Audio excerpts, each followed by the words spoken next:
बढ़ते आगे और एनएससी स्टॉक ऑप्शंस के स्ट्राइक प्राइस के रेशनलाइजेशन पर विचार विमर्श होता हुआ दिख रहा है। ये हमारे जितने भी वायदा कारोबार के एक्सपर्ट्स हैं उनके काम की खबर है और वायदा कारोबार के अगर आप ट्रेडर्स हैं तो आपके भी काम की खबर है। फिर से बता दूं आपको, नेशनल स्टॉक एक्सचेंज यानी कि एनएससी स्टॉक ऑप्शंस की स्ट्राइक प्राइसेस जो होती है उनके रेशनलाइजेशन पर यानी कि वो प्राइसेस क्या होनी चाहिए, स्ट्राइक प्राइसेस, उस पर विचार कर रहा है।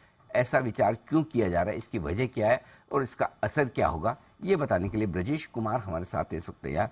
ब्रजेश, बताइए क्या होने जा रहा है, क्यों होने जा रहा है? बिल्कुल, होने ये जा रहा है कि जो इलिक्विड स्ट्राइक प्राइस हैं उनकी हर एक्सपायरी पर समीक्षा होगी। ओके, हर एक्सपायरी पर मंथली रिव्यू किया जाएगा। आप स्टॉक ऑप्शंस की बात कर रहे हैं? बिल्कुल, स्टॉक ऑप्शंस की बात कर रहे हैं। रिव्यू किया जाएगा और एक स्कीम बनाई गई है, उस स्कीम के आधार पर रिव्यू होगा। उस स्कीम में जो फिट बैठेंगे वो आगे जाएंगे और जो फिट नहीं बैठेंगे वो धीरे धीरे फेज आउट कर दिए जाएंगे।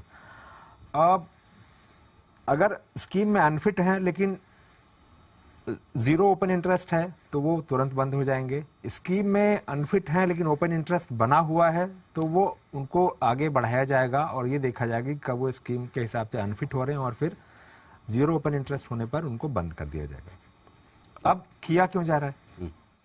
कि अगर आप देखें तो स्टॉक ऑप्शंस में कुल मिलाकर 60,000 कॉन्ट्रैक्ट्स हैं। 60,000 कॉन्ट्रैक्ट्स। इंडेक्स ऑप्शन में करीब 7,000 कॉन्ट्रैक्ट हैं। तो बहुत ज्यादा जब ये कॉन्ट्रैक्ट्स हो रहे हैं तो उसकी वजह से दो दिक्कत आ रही है। एक दिक्कत ये आ रही है कि जो एक्सचेंज का सिस्टम है उसके ऊपर अननेसेसरी का बोझ बढ़ रहा है, और दूसरी बात जो एक्सचेंज का सर्विलांस सिस्टम है यानी जहां से निगरानी होती है उसके लिए भी बहुत ज्यादा मुश्किल हो जाती है इतनी ज्यादा निगरानी कर पाना। तो इस साथ ही पास्ट हम एग्जाम्पल देख चुके हैं कि किस तरह से इसका मिसयूज हो चुका है। तो ये भी एक वजह है कि इस वजह से ये जो इतने सारे कॉन्ट्रैक्ट्स हैं उनकी संख्या को कम करने की कोशिश की जा रही है। अब रेगुलेटर का क्या व्यू है?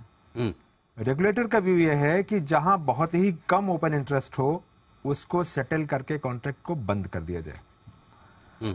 सेटलमेंट थ्योरेटिकल वैल्यू के आधार पर निकाला जाए और उसको सेटल किया जाए। जो फार अवे स्ट्राइक्स हैं उसको हमेशा स्क्वायर ऑफ मोड में ही रखा जाए। ओके, उनको स्क्वायर ऑफ में, उनमें डिलीवरी लेने देने वाला सिस्टम रखें ही ना? नहीं रखें। ओके, तो मतलब उनका, या फिर उनको किसी भी प्राइस पर ट्रेड ही ना होने दे। बिल्कुल। ये समझो अभी फॉर एग्जांपल आपके लिए भाव चल रहा है आईटीसी का 380 रुपए। अगर किसी ने 420 का कॉल ऑप्शन खरीद लिया, करेक्ट, 420 का कॉल ऑप्शन किसी ने खरीदा 50 पैसे में, इलिक्विड है, काम तो होता नहीं का, और पता चला 5 रुपए में बेच दिया। अब 5 रुपए में कोई समझदार आदमी ले रहा होगा सोचो में क्या, यही प्रॉब्लम है ना एक्सचेंज की।